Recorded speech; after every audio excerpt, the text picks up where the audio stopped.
මම අද ඔයාලට කියලා දෙන්නේ මූලික සායට මිමි ගන්න විදිය. මුලින්ම අපිට අවශ්‍ය වෙනවා ඉනමිම්ම.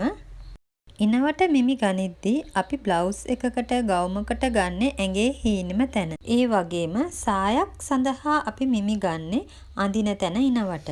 අඳින තැන ඉනවට මේ විදිහට ටේප් එක යවලා මිම්ම ගන්න ඕනේ. ඒ වගේම උකුලවට කියලා ගන්නේ අපේ මේ ඇඟේ පළලම හරිය.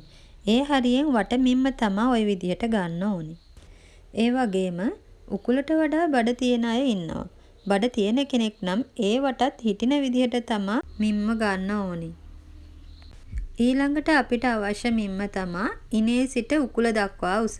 අපි අඳින තැන ඉනේ සිට උකුල දක්වා උස ගන්න ඕනේ. එතෙන් සිට සායට අවශ්‍ය උස ගන්න ඕනේ.